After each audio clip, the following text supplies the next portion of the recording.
Bonjour Mike. Bonjour Maître Jérôme. Tokutani ce soir et ndenge eza boye tokende tout droit puisque namoni temps et comme on a un peu na moise comme tobandi interview un peu en retard et d'abord avant na loba na procéder na ba question na ngana loba eza na bato ebele ba comprenant texte autozoa te na humanité la fourmi et la cigale.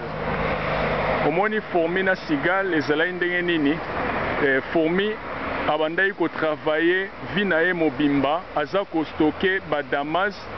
pendant que cigale aza na distraction okende baboum banini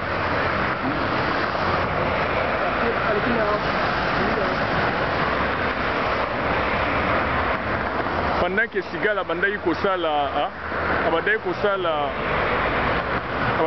baboum et erando sala baboum wana fourmi aza kolengela damas siko ere ekomaki na hiver fourmi akomo cigale akomo souffrir aye epa na ya fourmi apesa ye damas na break histoire yango na sens moko ya mokuse mais grosso modo eza ke en terme ya leadership c'est quoi? En terme ya leadership ezalaka ke ndenge eza boye en tant que leader il faut prévenir toujours situation tozoleka na wana Congo étant donné que bato ebele bacomprenaga rien tous les leaders oyo biso tozwa dans les jours à venir et dans le passé et jusqu'à l'heure actuelle bacomprena sens ya leadership te na ndenge ya fourmi na cigale ya omoni ke lelo bagénération ya Congo tozosouffrir et puis même po tobima na occupation sous-occupation autoza nango eza un peu difficile ezosenga beaucoup de stratégies na bastratégie batactique batechnique ebele pour que tobima na nini yana alors puisque suite oke lisusu bien nde nalobai la fois passée Gandhi alobi eloko moko boye ke non bokokonte te na bato bamemela bino désordre mpo bamemela bino basolution. Mais tomoni ba congolais ebele baza compter sur bateau même la bango désordre ba même la bango ba solution. Par là qu'est-ce que je voulais dire ezali neti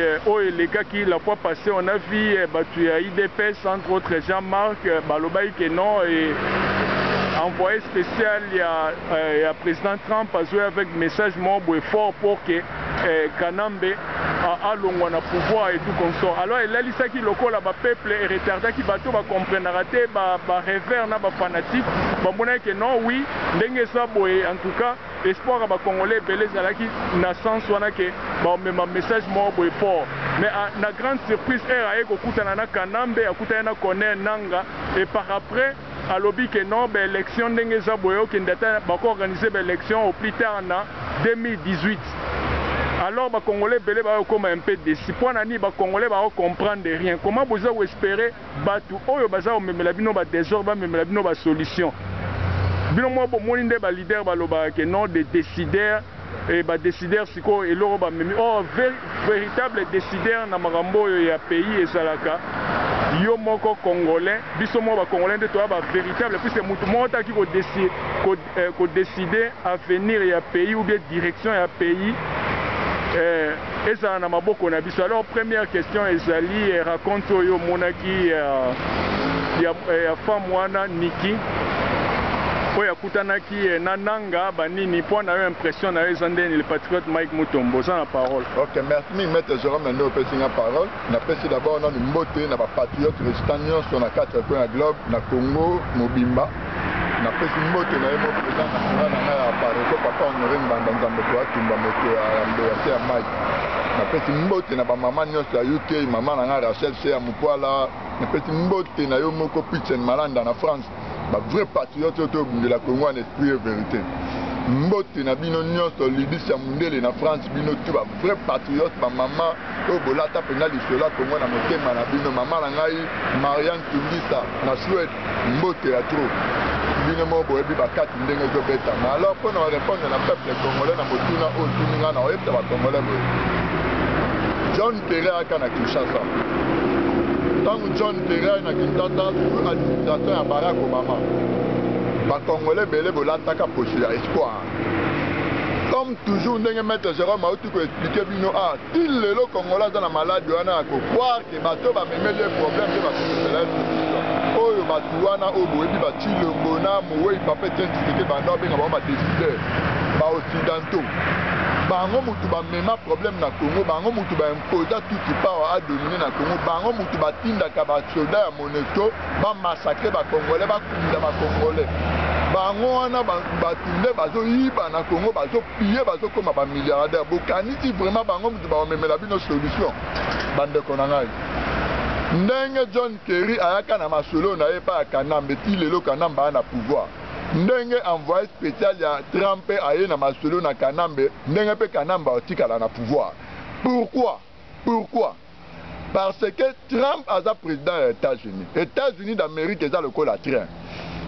wana déjà na kati esi ba téléguida yango batia yango déjà ba masolo tu ndenge nini sengeli fonctionner etambola. Donc balongoli chauffeur pour na ba mandat na ekoki ba tout chauffeur mususu ba remplacer chauffeur wana a okuta déjà programme eza déjà na kati ya train wana donc ye zama ko changer ba donner na ba programme o déjà ba sala ba établir ba pandisa na kati ya train wana yango to bengi Maison Blanche eza déjà na politique nango déjà o ya pandisa ndenge fonctionner ba président américain à part ba o ba assassinat le roi ba John Kennedy ba mututu wana o ba telemelaka idéologie wana po ba monaka politique wana eza faux politique yango ba assassinat bango le reste o ba tikali oyo ozomona o même Donald Trump na ye moko aza vrai citoyen américain aza pena na esprit mututu pena ya changer politique ya États-Unis mais là akoti na kati ya Maison Blanche akuti ba donner déjà oyo esi bafandisa na programme esi bapete na bamandat na yo otambusa Amérique boyeboye mpo na baintérêt ya Amérique na niveau ya Afrique na niveau ya Europe okotambusa yango boyeboye yango Trump aza na eloko moko te ya osala mpo na pouvoir ya occupation na Congo tant que bandoki wana balobi wana oyo toyebi Soros merci bato wana tant que bango bafandisa misisa na bango mpe baloba ke Congo ezali koappartenir na bakongolais te ndenge boyokaka Kanyama Kaza direct alobaka ke Congo eza sutu te donc mboka moko ezanga bapropriétaire nango donc oni nde toloba bacommunauté internationale ezali balobi wana nde bazokonta Congo donc peuple congolais botika ko espérer na bato oyo bamemelaka bino baproblème oyo baimposa biso tusi pawa na Congo nde bango mutu baoya kolongola Kanambe na pouvoir non bato bazali basouverain primaire ezali yo peuple congolais vrai décideur mpona koapporter lumière na solution na Congo ezali yo peuple congolais ngai eloko na osenga na yo peuple congolais bima na idéologie ya bapromesse ya bafaux politicien na bafaux opposant oyo baza na Congo bolandaka Félix Tshilombo te bolandaka Jean-Marc te bayebisaki bino le 31 décembre sikoyo na minute oyo bakochange langage mpo bayebi ke oyo auti na États-Unis pa Trump asalobi na 2018 donc ekochange te président ya mboka oyo tofandinga na maître Jérôme Jacob Zuma ayebisaka bino ke élection ekosalama na 2019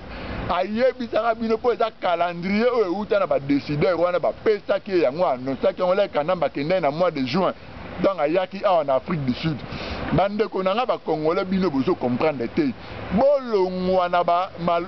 bolongola matoi na bino na maloba ya baescroc wana oyo basala politique mpo na intérêt personnel bakoma na mbongo eyona mpo na intérêt général ya bino peuple congolais bino nde mutu boza bavrai décideur mpo na koapporter lumière na solution na Congo peuple ya Congo ya 11 province ya Congo bino nde mutu bokoki kodeside soki bolingi Kanambe alongwa na date ya avant le 31 décembre 2017 Kanambe pa olongwa na pouvoir soki yo odeside. Merci. Merci, je crois que véritable décideur ndenge Mike Mutomba otoloba ezali peuple mutaza souverain ya mona ke na ensemble o eleka na 1900 si on ne se trompe te na 1909 et Salema na pays moboka Europe na bossa puisque histoire on ça fait un peu longtemps nde omona bazwa résolution comme quoi baloba que non peuple oyaza na état ya révolution en tout cas bokoki ko stopper yete puisque peuple wana ndenge za wana aza invincible Mais alors on a raté pourquoi biso de brandisaka les décideurs mais décideurs est-ce que mutoria au décider vraiment na place na ndaku na yo moko moi c'est la mutu mso ozo ba décision na place na ndaku na misala raté à moins que vous ala toi ba yuma ndé to sala rabo ba congolais to laxi na monde mon baké to ça ba yuma ya omona ke lelo monde mon ba ça ko sala ba plan na bango pour que ba ndako manipuler Congo na ndenge pe lenge ndenge ba mo ba lingi na nzela pe ya ba soi-disant ba politiciens na puisque biso to na classe politique exacte ba onyo soba ba to ba lokoso ba to mo ba ça comprendre rien ba ça maîtriser rien ya o mona na pesa ki adage oyo ya fourmi na cigale pendant que biso to ça okende na ambiance ba to so ozo la biso ba décision jour nini biso to reçoit responsabilité en main pour que tout lobake non direction ya pays ça va appartenir na biso ndeko mona na 2011 wana to sala ki prêt par-ci par-là diaspora comme ba oya Kinshasa mais to sala ki trahi na ndenge ya leader puisque comprendre sens ya leadership na été. Alors deuxième question ezali s'agissant ya Ndala ya vice-président ya Apareco moni ndenge ba bruit eza okuri ba de part et d'autre que à Longo ya Apareco et a démissionné mon poste wana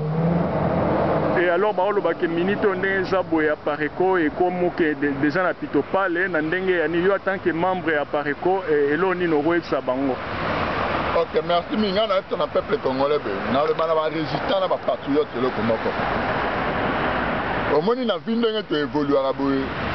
ba malheur mutu qui apporte et apporte ka bonheur na ba vie na biso ba bonheur mutu tu peux ba faveur mutu tu peux et apporte ka malheur na ba vie na biso na bandeli ba malheur mutu tu et apporte ka ba bonheur na ba vie na biso ba faveur musu tu peux et me porta ka ba malheur na ba vie na biso na lingi na talisa yo résistant patriote be na 4 coins à globe démission ya maître Ndala vice président ya Apareco ezali avantage pour na mouvement ya résistant Apareco pe ezali avantage pour na ba résistant patriote nyonso à travers le monde. La démission na na kata lingomba ya Apareco et pour y procédure ya libération à Congo. Répondre au bateau belé na ebi ke ba komona na vrai fou. Bato ba koloba o ba koloba pas que ba yebi et le côté. Ndenge kaka na uta koloba. Bonheur musutu et que quoi apporter le malheur na vie. Faveur musutu que quoi apporter le malheur malheur na vie. Comme bonheur mutu de quoi apporter le malheur na vie. Démission à mettre Ndala ezali avantage pour na biso lingomba ya Apareco. Ezali avantage pour na ba résistant patriote nyonso à travers le monde. O tozo bundela mabele ya Congo en esprit et vérité accompagné d'un esprit averti. Bandeko nanga ba congolais bozala paniquer te. Yo na UK oyo sombi champagne ozo mela champagne ozo sala fête lobi ka Apareco et pandani yo odo pamburu lobi ozali prophète keba okosuba na bilamba ozo ebate mwana na lobi dedi mais ozo suba na bilamba yo ozo ebate po ozo tepela omitala bo subi na bilamba okimi na toilette oko changer pantalon ko stepela na bino pona ngai ezo pesa ngai estengo po dali ko stepela ya processus ya libération ya Congo bino nyonso ba rêveur fanatique au Bolanda Chulombo au bozo tala ba vidéo bozo stepela bozo tala fête bozo mela ba champagne wana ezali déjà ko stepela ya victoire ya résistance ndenge tozo bengana occupation rwandaise na Congo mais bozo ebate donc na mukuse peuple congolais à travers le monde bo paniquer te démission à mettre Ndala ezali avantage pour na biso ba résistant patriote avantage ya Apareco avantage il y a Conseil national de la résistance congolaise avantage il y a patriote nyonso o ba bundela Congo pour Congo sikola na maboka bapaya. Merci pour juste au paraphraser oto loba ba faveur monsieur bendara ba malheur c'est tout à fait normal neti oyo ya Congo to mona Congo nzamba pesa biso faveur ebele ya ba richesse mais yango memeli biso ba malheur ça peut cause ya malheur ya Congo étant donné que ba congolais toza capable ya ko réfléchir rapidement te bato basala ba réflexion rapide pour na ko apporter pe solution na temps moko bien déterminé vraiment na niveau ya Congo bazala vraiment ya ko compter muke et puis biso ba congolais tozala na lourdeur ya raisonnement makasi ya mona ke basa comprendre rien et puis ce que je voulais aussi ko bakisa au moni même na niveau puisque sur na lundi interview ya jeune frère na biso ya ex ya oya pareko ya UK alobaki wana ke non atangaki lettre ya ex cofondateur mo alobi ke non ndenge za na pareko ezosala rien et puis na ndenge so na mei ko analyser na sens que ko analyser message oya alobaki wana ya ex cofondateur ya pareko que eza pasi po ezala libéré puisque eza rien ezala ba malobana ko dénoncer yango esali ke a démissionné pe na pareko ezala apareko et dénonçaka mais en tout cas que va s'organiser avec espoir que va libérer Congo en tout cas azomona ngote wana d'après ce qui na sali un peu quintessence ya oyo a lobaki na sens wana. Donc c'est comme ça ngana loba mais il faut que non ndenge za ba stratégie muso ezala ndenge otako loba na ba stratégie muso ezali mais na niveau ya lit wana tellement biso ba congolais tout ça na lourdeur ya ko raisonner et puis capacité à réflexion tout ça na on ma capacité ya on moni que bato ba comprendre rien puisque même na niveau ya résistance française oyo et le cas ba période général de Gaulle ce général de Gaulle atinda Jean Moulin akende sur place na terrain puisque mona que message oyo ande opesa na radio et puis message ande au sensibiliser ba français et attenyaki seulement 2%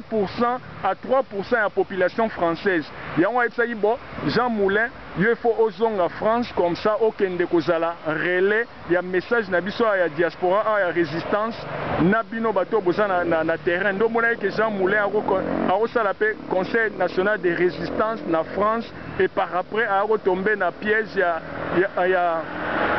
Gastepon wana a tombaki na piège ya Balma nde batortiraki makasi chemin faisant na yuke na bord ya train nde akufaki na nzela mais omoni déjà que même puisque bango baloba message moko ke na Congo en tout cas bazoyeba rien bazo comprendre te on a ye ko démontrer wana naza nango puisque naza na encyclopédie ya connaissance permettez à Olobango sinon tu na bobisa le rôle un appler mais na osala a bleurité mais ce n'est que vérité na sens wana. Donc message il y a résistance et il y a française il y a atteignait seulement 2% à 3% de la population française. Alors bon sans faire même il en est de même malgré tout avec évolution il y a bah réseaux sociaux comme piso wa congolais to ba ko pesa ngo pété et puis ba comprendre sensualité mais qu'à cela ne tienne d'ailleurs ezalaka une minorité m'a libéré comme majorité. Alors nasuki siwana troisième question ezali s'agissant ya raconte yo ya Félix Tshilombo na Kanambe sous les auspices ya président Denis Sassou Nguesso réaction des andeni pour na raconte. OK, peuple congolais. Non, il n'y a pas comprendre le Comoro. Biso tozi mosala tosala na ba vidéo po to te ya bino parce que tozo comprendre le comment que bozo maîtriser ma te ya to te ya bino te bozo tomber toujours na ba piège ya ba aventurier wana yango bo pesa bito mosala makasi to continuera toujours côté à côté peuple congolais vieux au Sumbe Denis Sassou Nguesso azongo na pouvoir na Brazzaville na Manduki na 97 97 vieux au Sumbe a violé la constitution ya mboka na ye. Vieux Osumbe aza dictateur, bien qu'aza occupant ma dictateur, a ligne côté pouvoir. Vieux Osumbe a ébi que Kanamba aza Rwandi. Vieux Osumbe a ébi que Tshilombo Félix Mwana Tenti Seke du Amulumba azo joué na ba game continuité ya masolo au papa na banda kosala. A ko apporter ka jamais lumière na pe solution na situation au Congo de traverser. Ndenge bakena bango kuna ezali na okaka calendrier. Na date tel boya awa to mela masanga ba champagne to arranger plan de nuit to tala poto et de peto continuer biso to lia na to ande to zolia nde masole que no abeta na Brazzaville bake solani na Brazzaville bake ko arranger nde ni masole ebeta mapoti le mbao ma premier ministre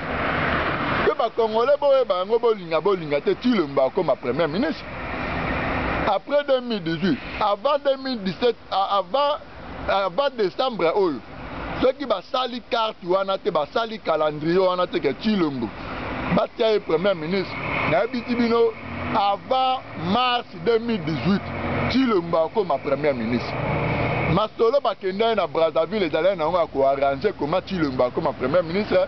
comment va organiser troisième dialogue et puis muta osala masolo troisième dialogue en les ala vie aussi mais au Congo Brazzaville.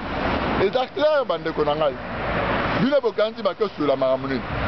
Ka ba rêver na ba fanatique ba continuer Rolandara UDPS mindele pe ba zo profiter ba bi que majorité ba zo landa toujours parti politique ba ba manipulaka. Yango zo retarder ba stratégie na biso pour te libérer Congo.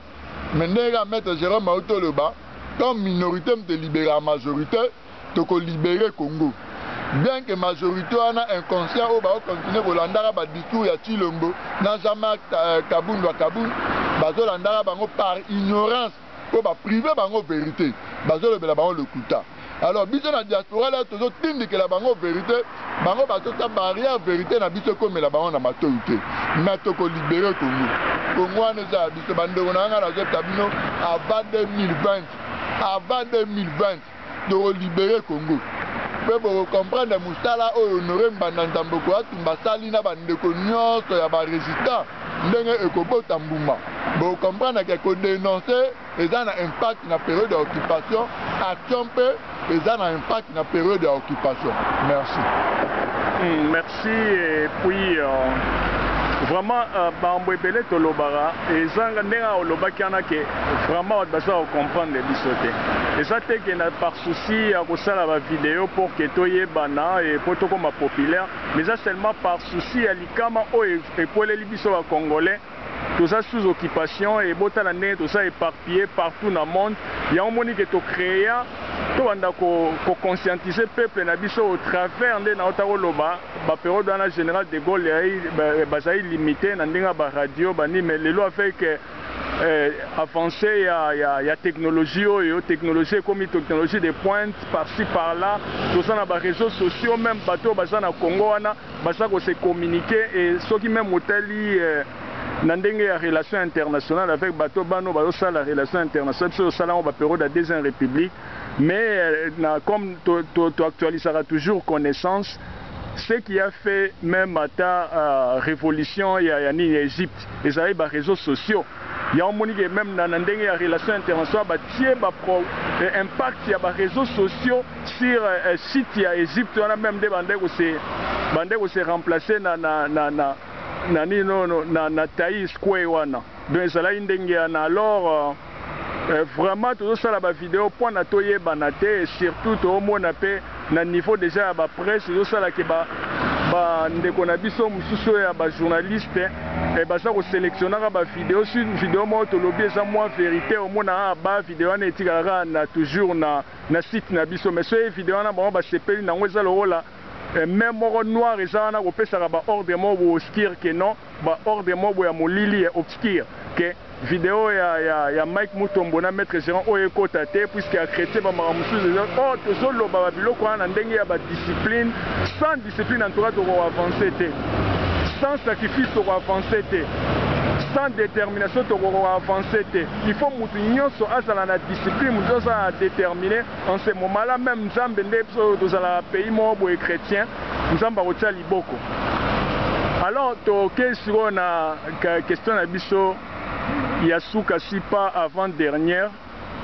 les alliés to monaki descente ya Félix Tshilombo et peut-être par souci à Congolais faut comprendre que tu visera Félix Tshilombo même si ils ont blessé biso tellement ils te comprennent tout ça la réflexion critique na sens où ande to dénoncer qu'un peu moins va mentir ne pour que et même ma lumière est-ce que Congolais me va comprendre mambo biso za comprendre mais ça que tu visera kayo be to commissaire vedette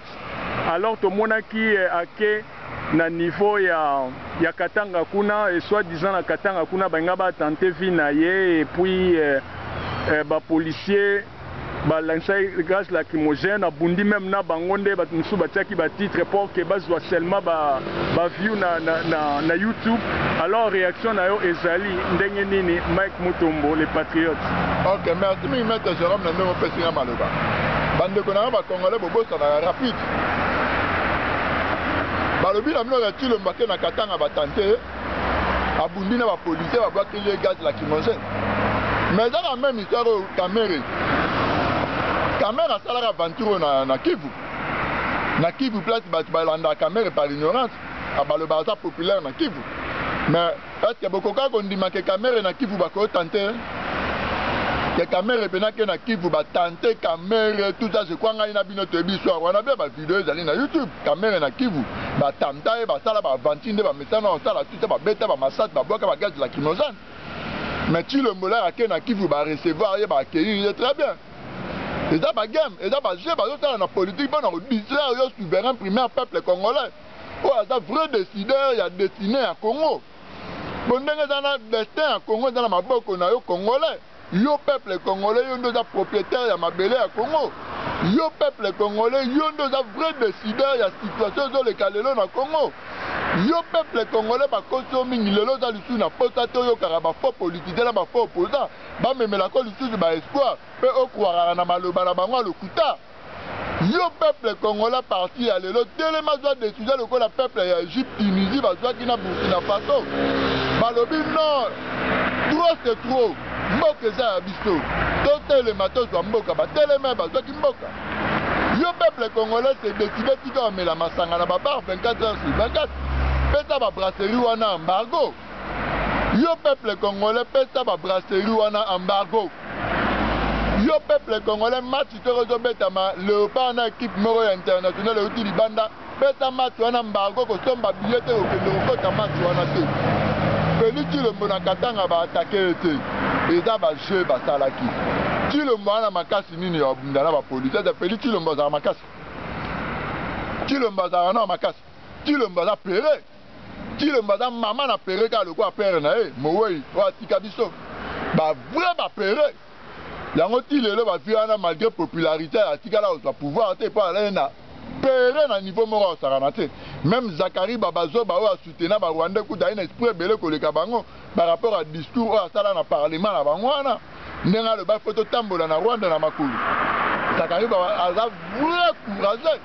à l'équipe a le mona courage. Zakari Babazo ba wa soutenir ba Rwanda na. Merci. Merci. Je crois que le réseau soit ezali que moni ande bomonaka ba scène ba mise en scène na ba film et ça exactement ndenge ezalaka ba mise en scène même na politique ya omonaka ke baloba ba scène politique puisque makambo esalemi na Lubumbashi wana eza continuité ya baba makambo bayokanaki à partir ya Brazzaville que non bon yo ndenge eza bo soko komi na niveau ya Katanga tokotinda ba policier mais ba policier déjà ba pesa bango déjà ba code. C'est ça. Au moins, les politiciens partout, même dans la politique internationale, et ça leur a toujours des guerres et bétamaka. Il y a au moins des Katanga, so comme na Katanga, ana to ça le bloqué yo banini ça le sous popularité pour parce que luka ba voies et moyens ndeni na ko faire avaler peuple congolais ba qui na troisième dialogue pour que Félix Tshilombo comme premier ministre pour que ba glisser bien. Nde bobosana te bomona lelo nde nzabo akomi na capacité ya kofutela bato ebele ba billet bazokendaka poto mbongo wana azwi yango wapi bakongolaka même photo mituna bango ndenge ezali wana baza pe ba émetteur en scène bande babenga yango ba impresario bango pe baza ba impresario bametaka ba scène mais peuple congolais soko décidé que non en tout cas lelo ndenge ezabo trop c'est trop à partir de l'élo effacer les tableaux moutinyon so oya kutana na biso na nzela bo sala na biso ba aventure en tout cas toko pikola bino puisque biso ba souverain primaire to ça ba véritable décideur américain au longo États-Unis te a décider na place na biso français au longo France te a décider na place na biso ba multinational ba bandani tala même lo eleka ki wana soki mwasi wana ya ndiki wana soki ezalaki ke non nde tolobaki la fois passée na Mike Mutombo ke axe ya bana changu bino babosa contrôler ba sortie na ba entrée ya nini wana quel que soit ba cortège américain ça là na mais si vous bamba que le wana bon bamba cortège wana ba mabanga bani banga comprendre que non te Congolais comme na degré mo boya faux même si mo to lo ba ngo ba période ya 2011 que vient ndengezana papa Tshisekedi sera protéger le pouvoir lobby que non na défendre le pouvoir tina suka et que ba meyi ko sala eloko toko bo mana a même en Afrique d'ici contre ba mindele mais malheureusement vient ndera Maïka ota lo ba que non vient sala quelque part père zolo ba chasser père mais il m'a opéré avec tout ce qui a eu comme méthode. Il y a des résidents surveillés. Oh, il y a moi le bac non, c'est la résidence surveillée comme ça, peuple qui est bloqué, il game. Vraiment, on a été sur aux en mot de la fin, puisque Bamarambo ils ont fait son attention et puis tellement que le peuple ne comprend rien. Alors, il peut ça moi monter ma passe jusqu'à quand on continue à bilor boy. Ok, peuple n'a fait un message dans les résistants patriotes, surtout au niveau de la diaspora. Autres, quand même, le temps à recoter dans Internet, il y a des informations, eux autres, vraiment, dans la source, vrai. Bande Konanga, américains, français, anglais, bah quoi apporter jamais solution dans la situation qu'on va traverser. Le président national a parlé de Baron Trop, papa n'a pas honoré Nzamboko Atumba, Moto Ayambo. Peuple congolais, il y a des propriétaires à Mabélé à Congo, il y a des souverains primaires, il y a des vrais décideurs. Oh, papa Tshisekedi, quand en 2011, on a décidé pour péter ma plan, ma calendrier, ma géoana, pour qu'on ait un pouvoir. Bande Konanga, famille wana ya Tshisekedi, na ba décideur, ba multinational wana, ba lobbyiste, na tout power, ba signa ba accord. Basigna ba accord. Chilombo akosalaka eloko te po ba Rwanda batika Congo. Boyoki ngai Chilombo akote bino le 31 décembre. Boyoki mutauta États-Unis lobi na mino nini 2018 ndenge jane si bokomi décourager si bolembi po nini America lobi 2018. Oh bino boko Hollande américain te. Boko Hollande sud-africain te, français te, belge te, anglais te. Pour bino de boza ba propriétaire à Congo, bino bo décider pour l'avenir à Congo. Peuple congolais la muka. Ingeta. Ingeta et vraiment et ça là moi pas si makasi et ça là moi pas si makasi et tala bino mone ba mindele wana o bazoleka na noir wana bazopesa biso sango nini po bomona na niveau nini biso ba congolais to comme infiltré. Mindele wana ba okendo kota na hôtel oyo mode Nelson bazolo ba sango nini et vraiment et ça passe talande to comme infiltré par-ci par là même en Afrique du Sud ezali et passe peuple congolais besoin responsabilité en main. Il y a un moni biso doma ou éviter na Mike Mutombo lobaka non prenez-vous en charge. Commise en charge wana nde Mike Mutombo lobaka eza moi mobolo. So ba ke besoin responsabilité en main ya lobaka non. Trop c'est trop, j'en ai ras-le-bol. En tout cas, tout le monde a quelque part à décider. Puisque à venir, il y a un pays et ça va appartenir à Bisso Moro, à Congolais. Et les Congolais, il faut tout bêta nyonso. Moi, la fois passée, dans le baratou, moi, même il y a guerre avec général Xénophon a expliqué le roman. Et tiraka profit dans des circonstances. Oh mon général a osé la technique, mais il y a un thème de ça est victoire. Mais victoire et outaka à partir de circonstances, na ba technique au général a utiliser. Peuple azalo la maille. Au moni maille so ezana 100 degrés et comme vapeur. Maille so ezana na 0 degrés et comme glace. Maille so ko tsango na bouteille et forme ya bouteille puisque maille so ra forme ye loko nyonso oyo tse yango. Oh mona mai soki komi na li ya lac ezalaka stable mais mai soki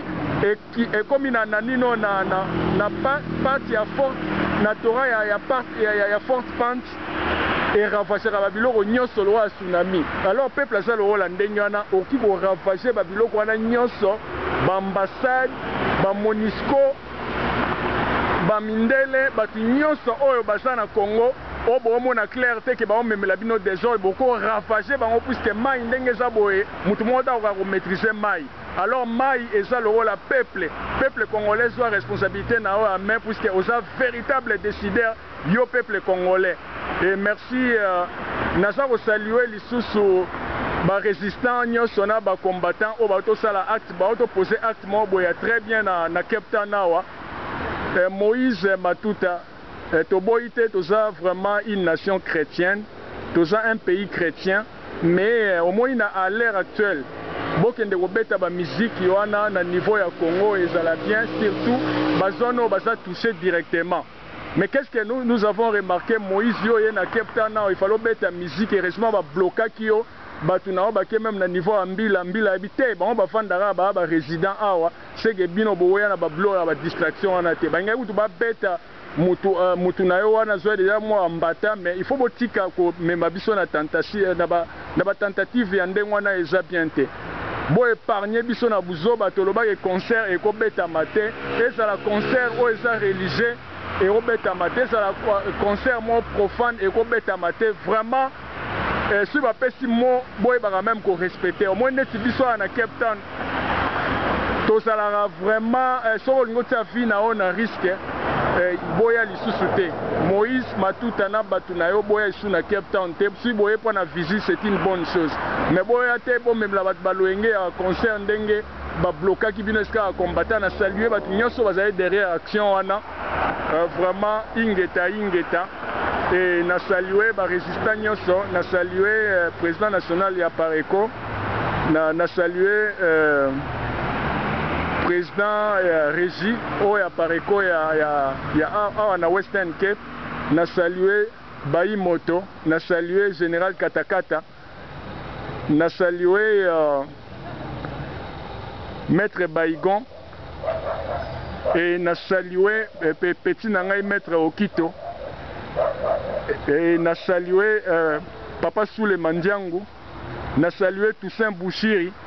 beau-frère nangai, et na salué Batignos et Batignos on a salué awa ba mémoire même action mo ya bravoure baza brave lelo suis capitaine ero tombete eza batonga na opesa ba mbote on a salué hein ba les millions pisunzo kumbangu donc soko sakani ozonga na bière, c'est-à-dire na cercueil ozongi na Congo, donc oya retenter Congo ate vraiment et comme prochainement ils allaient mettre Jérôme ingeta